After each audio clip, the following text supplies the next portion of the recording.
Bonjour à toutes et à tous, je suis ravie de vous retrouver pour cette nouvelle vidéo. J'espère que vous allez bien dans cette semaine particulièrement intense, notamment avec l'éclipse qui a eu lieu il y a quelques jours. Alors je ne vais pas forcément revenir sur tout ce qui a pu être écrit, dit autour de cet événement, parce qu'il y en a eu pour tous les goûts et dans tous les sens. Et c'est assez intéressant de voir à quel point cet événement a stimulé finalement les humains. C'est le cas depuis la nuit des temps. Les éclipses sont des moments rares, sont des moments que nous ne pouvons pas contrôler puisque c'est une orchestration du ciel auquel nous sommes invités à assister, que nous le voulions ou pas. Que nous soyons face à cette éclipse ou pas, nous la vivons d'une manière où on n'a pas le choix. Et s'il y a bien une chose que l'humain déteste particulièrement, c'est finalement de se sentir impuissant face à une situation qu'il ne peut pas contrôler. Alors, du coup, on va essayer de comprendre ce qui se passe, on va essayer de formuler des choses, on va essayer d'y voir le noir, le blanc, on va essayer d'y mettre des rituels. Et ça existe depuis la nuit des temps. Est-ce que c'est bien, est-ce que c'est mal? Ce n'est pas la question, c'est juste un fait. Alors, au fur et à mesure des civilisations, ces éclipses ont généré des cérémonies, des rituels, des prophéties, des malédictions, des superstitions. On peut voir qu'au fur et à mesure, eh bien, les choses se sont positionnées de manière différente. Et cela montre à quel point, finalement, qu'on l'explique ou pas, ces événements que nous ne pouvons pas contrôler, eh bien, nous impactent et dans l'inconscient collectif ont bien une place. Alors, ça y est, cette éclipse est passée. Cette éclipse qui est venue avec cette image, pour moi en tout cas, que j'ai envie de vous transmettre, avec la symbolique de l'aiguille et du fil. L'aiguille représente le soleil, représente l'action représente l'image que l'on peut avoir vis-à-vis de l'extérieur. Le fil représente finalement l'essence de ce qui permet de créer, de ce qu'il y a à l'intérieur de nous. Et là, le fil transperce l'aiguille à travers le chat pour, comme un rappel, comme une association plus équilibrée, parce que l'un sans l'autre, eh bien, ça ne fonctionne pas. L'image extérieure ne peut pas fonctionner si on n'est pas aligné avec ce qu'il y a à l'intérieur. Et ce qu'il y a à l'intérieur est en train de bouger, et bouger depuis déjà un certain temps, est en train d'être actualisé, mis à jour, révélé, alors automatiquement ça fait bouger ce qu'on voit à l'extérieur. Alors, en passant le fil par ce chat, eh bien, on va pouvoir justement, tranquillement, se mettre à broder une nouvelle histoire, à coudre un nouveau, un nouveau par-dessus, j'entends, mais aussi à créer un nouveau chef-d'œuvre. Le processus va continuer. Les éclipses sont un moment d'intensité rare et donc leurs effets viennent nous traverser au plus profond de nos cellules et donc la répercussion va se découler non pas juste au moment mais sur plusieurs semaines, plusieurs mois, plusieurs années. Comprendre réellement ce que l'éclipse nous fait, aujourd'hui nous sommes incapables de pouvoir le dire, mais en tout cas nous étions là et nous étions invités. Suite du processus. Nous allons continuer à l'échelle la plus humaine, à l'échelle d'un calendrier que nous connaissons. Et demain, le 15 août, eh bien, ce sera le jour de l'Assomption. Là, on n'est plus forcément sur une vibration globale et universelle, on est plutôt sur un égrégore humain, religieux, mais qui touche tellement de personnes sur cette terre que ça vient automatiquement infiltrer notre réalité, qu'on soit pour ou contre. C'est pareil, c'est un fait. Alors, encore une fois, l'idée, c'est pas de partir en bataille par rapport à tout ça, mais de pouvoir s'aligner en fait, et de pouvoir finalement se laisser baigner pour en récolter et pour pouvoir se nourrir de ce qui vient réellement nous nourrir. C'était un peu aussi ce qui s'est passé par rapport à cette éclipse. Les pour, les contre, le fait de regarder, de ne pas regarder. En fait, finalement, le plus important, c'était de pouvoir faire quelque chose qui vous ressemblait à vous. C'est aussi simple que ça. Et on va avancer de plus en plus là-dessus, ce qui va permettre de se dépouiller d'une forme de superflu, de se dépouiller aussi de formes d'obligation, d'injonction et de choses qu'on ne voit encore pas encore et qui vont continuer de se révéler dans les prochaines semaines, prochains mois. Alors cette Assomption. L'Assomption célèbre la montée de la Vierge Marie au ciel. D'ailleurs, à ce moment-là, ce n'est pas encore la Vierge Marie puisque c'est Marie tout court. C'est la fin de la vie terrestre de Marie. Ce qui est intéressant avec les religions, c'est que les religions poussent l'homme à pouvoir s'élever vers quelque chose de plus divin, mais souvent, dans la transmission, est omis finalement la partie du corps, la partie de la chair, ou alors c'est associé à quelque chose de souffrant. Donc, on voit qu'actuellement, nos esprits continuent de s'élever, mais aussi nos corps. On voit bien que nos corps nous rappellent à l'ordre. On voit bien qu'il y a énormément de mémoires cellulaires qui viennent se révéler. On vient voir aussi des réveils de maladies. On vient voir qu'on n'a plus forcément le même niveau d'énergie. En tout cas, on n'est plus invité à utiliser notre corps de la même manière. Donc, cette ascension arrive finalement dans la suite du processus comme une étape, entre guillemets, un peu logique, qui va rajouter une petite couche sur le processus qu'on vit actuellement. Je me suis intéressée justement sur cette idée d'Assomption, et notamment par rapport à l'histoire de la France. Donc en France, c'est un jour férié depuis 1638. Pour la petite histoire, c'est Louis XIII et Anne d'Autriche qui avaient des difficultés à avoir des enfants. Et donc Louis XIII a commencé à prier la Vierge Marie, à faire des processions et à vraiment lui vouer un culte pour pouvoir obtenir un héritier. Cet héritier naît en 1638 et c'est le futur Louis XIV, le futur roi Soleil. Autant vous dire que ça m'a beaucoup fait rire quand j'ai vu l'éclipse quelques jours avant. Et je ne connaissais pas cette information avant. Ce jour a même été le jour de la fête nationale de 1806 à 1813. Donc c'est vraiment un jour qui a porté une espèce de gloire et d'aura particulier très longtemps sur ce territoire français. Et l'Assomption, le terme officiel finalement, a été posé en 1950 par Pie XII. L'Assomption, ça vient du latin assumere qui veut dire action de prendre avec soi.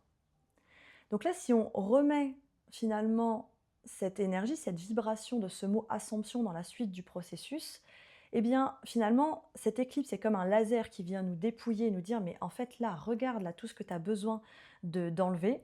Donc on peut imaginer justement un laser qui vient détruire une tumeur, un laser qui vient enlever un tatouage, un laser qui vient découper quelque chose. Ça, c'est un peu ce qu'on est venu vivre à l'intérieur de nous.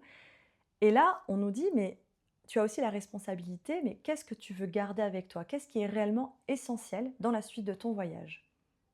Encore une fois, l'idée n'est pas d'avoir une réponse toute faite, mais justement de voir et de pouvoir constater ce qui se présente à vous maintenant. En continuant de m'intéresser justement sur ce terme d'assomption, j'ai pu rencontrer différentes définitions en fonction des angles que l'on aborde. Alors, sous un angle philosophique et psychologique, l'assomption, c'est l'acte d'assumer un risque, une responsabilité ou une acceptation lucide de ce que l'on est. J'ai trouvé cette définition particulièrement intéressante. En logique et en rhétorique, la définition d'assomption, c'est une proposition admise ou affirmée pour servir de base à une démonstration. Là, c'est pareil. On peut se dire qu'il y a notre base d'être qu'on a besoin d'affirmer actuellement pour que notre part-être, finalement, puisse s'ajuster en cohérence avec cette nouvelle base. Et puis, dans l'art, la définition artistique d'Assomption, c'est tout simplement une œuvre représentant la Vierge qui monte au ciel. Et entourée d'anges. Ne pas oublier non plus. Donc, on voit bien que dans la suite, on a des clés qui viennent continuer de se poser pour nous. Encore une fois, on ne nous demande pas d'être parfait, on ne nous demande pas d'avoir la bonne réponse en se disant « ça y est, c'est plié, je vais attendre les résultats comme pour le bac ». Non, c'est la suite du chemin et on le voit bien, ces périodes qui sont particulièrement intenses au cours de cet été nous invitent finalement à être vraiment dans une concentration intérieure, à vraiment écouter toutes les parties de nous-mêmes qui se sont parfois éparpillées, se sont parfois fait la guerre littéralement, et on est invité à vraiment se rassembler, se réunir pour pouvoir actualiser nos dogmes intérieurs. Pour vous partager cette semaine, moi ça a été une semaine de très fort silence, besoin vraiment de, non pas d'être seule, mais de pouvoir justement écouter réellement ce qui se passait, et avec un ralenti qui m'a permis aussi d'être avec l'extérieur, mais qui faisait vraiment revenir et remettre à jour aussi des perspectives intérieures. Et ce qui a été très intéressant, c'est que je me suis rendu compte que s'éclairaient actuellement des choses que je ne pouvais absolument pas avoir avant. Je vais essayer de vous donner une image par rapport à ça. En tout cas, c'est celle qu'on me présente aussi actuellement. Eh bien, c'est comme si vous aviez les murs de votre maison. Les murs de votre maison définissent votre foyer, définissent finalement le lieu où vous pouvez évoluer quand vous êtes chez vous. Ces murs, une fois qu'ils sont posés, eh bien, vous n'allez jamais les remettre en question. Vous savez où ils sont, et d'ailleurs, vous n'allez pas vous cogner à ces murs, vous n'allez pas essayer de les traverser, ce sont les murs qui définissent finalement votre foyer. Et puis là, dans des situations que j'ai vécues, eh bien, ces murs-là, on les a aussi à l'intérieur, dans une conscience de notre être, dans une manière dont on fonctionne, dans un code moral que nous avons. Et là, c'est comme si, eh bien, on m'avait montré ce mur, et ce mur, en fait, bah, c'est comme s'il était en plein milieu du foyer qui lui-même avait évolué. Alors ce mur, bah, à ce moment-là, je ne sens pas l'autorisation de le détruire, je ne sens pas l'autorisation de pouvoir le traverser, je ne sais pas quoi en faire. Et il est là. Et je vois bien que quelque part, on me dit, mais regarde, il y a un espace plus grand, un espace à aménager différemment, que tu peux aménager comme bon te semble toi. Et là, je reste neutre par rapport à ça. Je reste neutre face à cette proposition, face à cette évidence, et je ne sais pas quoi faire. Alors, c'est comme si je pouvais voir ce mur, le regarder, essayer de comprendre, de me dire, mais comment je vais faire? En quelle matière il est? Est-ce que vraiment derrière, il y a un espace plus grand? Est-ce que j'ai le droit? Alors, à certains moments, j'ai juste attendu. Et puis, à d'autres moments, bah, j'ai traversé ce mur comme s'il n'existait plus. Et à certains moments, un peu après, je me suis dit, bah, en fait, vu qu'il n'existe plus, bah, je peux le détruire. Il ne sert plus à rien. Cette image que je vous donne est une symbolique, bien évidemment. Et cette conscientisation s'est faite justement à travers des échanges, à travers des partages, à travers des expériences de vie. Mais j'avais envie de vous le partager parce que finalement, ce mur posait une forme de densité qui permettait à une partie de mon être d'être structurée d'une manière particulière. Cette structure, on l'a tous, elle nous est toute propre. Et actuellement, nous sommes en train de vraiment faire monter à nos consciences justement que ces structures sont en train de changer, elles sont en train de s'assouplir, elles sont en train d'évoluer, elles sont en train de grandir, elles sont en train de muter. Et c'est à ça qu'on est invité aussi de se regarder, c'est à ça qu'on est invité à œuvrer justement. Et ça a une conséquence automatiquement sur l'extérieur. Donc ce n'est pas quelque chose d'égoïste, c'est quelque chose aussi qu'on est capable de pouvoir transmettre, partager avec l'extérieur quand c'est le bon moment. Non pas comme j'ai trouvé la clé, mais juste à expliquer le processus qu'on a vécu, à expliquer là où on avait des obstacles qu'on ne voyait pas et qui parfois pouvaient agacer l'extérieur, tout simplement parce qu'eux ne voyaient pas l'obstacle. Cet obstacle n'appartient pas à l'extérieur, il n'appartient qu'à nous. Et donc c'est là où encore une fois on revient sur ces sujets de responsabilité, d'action lucide de ce que l'on est, et nous sommes des êtres en pleine évolution. Je suis Amandine, j'accompagne dans ces transformations, j'accompagne dans ces changements et dans ces évolutions. Hier a eu lieu une canalisation justement dans ce passage entre l'éclipse et cette assomption, notamment accompagnée de l'archange Gabriel. Si vous souhaitez avoir le replay de cette canalisation, vous pouvez aussi me solliciter, c'est toujours possible. Et les prochaines dates des prochaines réunions collectives arriveront prochainement. Aujourd'hui, j'ai envie de rester dans ces effluves mariales, puisque c'est elle aussi qui vient veiller sur nous. C'est l'image de la mère, de la femme, de la grand-mère aussi avec la lune, qui viennent justement à bien des égards cette semaine nous soutenir, nous permettre de nous élever. Ça ne veut pas dire qu'il n'y a pas d'homme, ça ne veut pas dire qu'il n'y a pas de père, ça ne veut pas dire qu'il n'y a pas de grand-père, mais encore une fois, c'est une question de rééquilibrage en ce moment. Je vais vous proposer un tirage à 2 cartes avec l'oracle de Marie, Mère universelle. Je vous propose cette carte-là. Je l'ai déjà montrée. Bah, vous l'avez vue. Il y a une image. C'est celle-ci. Je ne vous donne pas son nom. Et il y a celle-ci où je vais cacher. Hop là. Il y a celle-ci. Alors, comme d'habitude, vous pouvez choisir une carte, 2 cartes. Ah, je vous les remontre. On me dit qu'il fallait mettre un tout petit peu plus de temps. La première carte, c'est celle-ci. Et la deuxième carte, c'est celle-ci.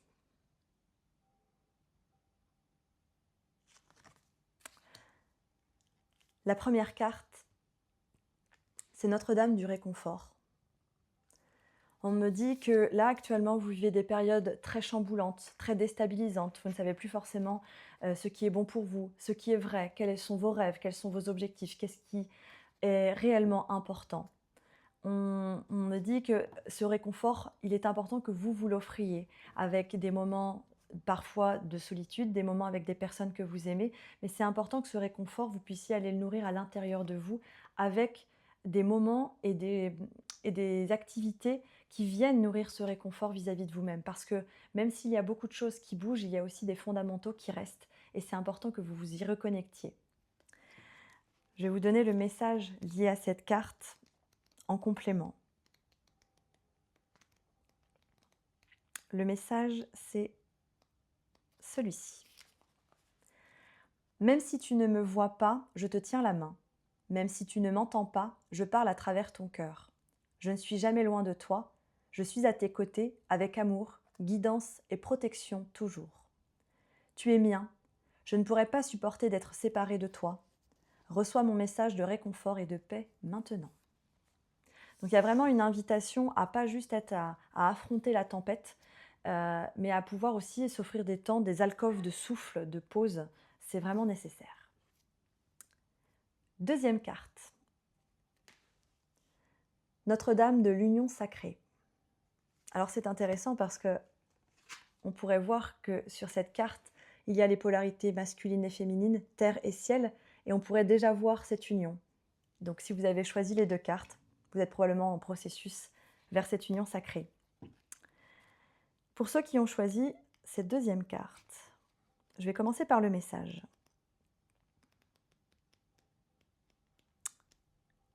Le message est le suivant. Un conflit intérieur te tourmente et tu peux peut-être le voir se refléter dans ton monde.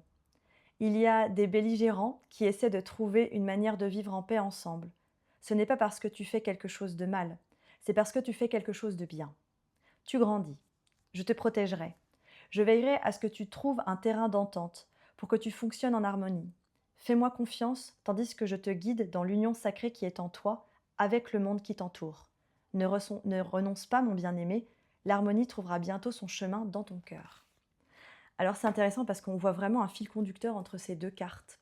Je parlais justement des personnes qui avaient besoin de réconfort parce qu'ils vivaient des choses intenses. Et là, on parle justement de ce moment assez, désagréable parce que justement, vous êtes en train de vivre une réunification, une réunion à l'intérieur de vous. On a un certain nombre de fonctionnements qui justement nous font voir le monde d'une manière qui vient nous servir ou qui vient nous desservir. L'idée n'est pas de se raconter des histoires, mais parfois on ne se rend pas compte que on va quelque part tendre des pièges à l'extérieur pour pouvoir juste confirmer une vérité qui vient nous rendre amers, qui vient nous décevoir, qui vient nous plomber.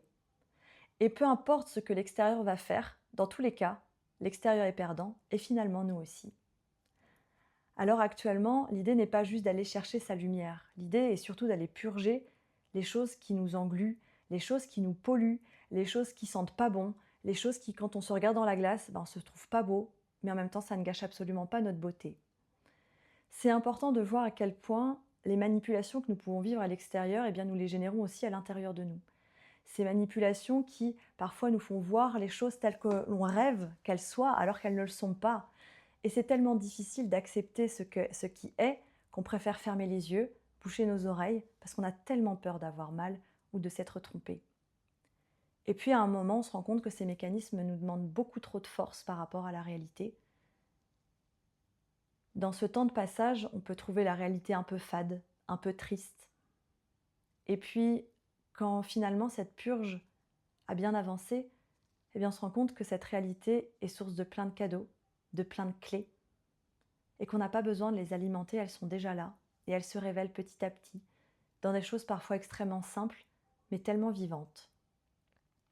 Alors voilà ce qu'on est amené à vivre de plus en plus, à se regarder, à pouvoir justement, non pas être dans notre nombril, à se dire moi je, et puis à se plaindre de tout le reste, mais à voir en fait quel grain de sel est-ce qu'on ajoute dans la scène qu'on vit. Et est-ce que ce grain de sel est ajusté ou finalement c'est peut-être un peu trop salé. L'idée, encore une fois, n'est pas juste de se blanchir ou de se dorer par rapport à l'image qu'on a de soi, mais de se regarder réellement.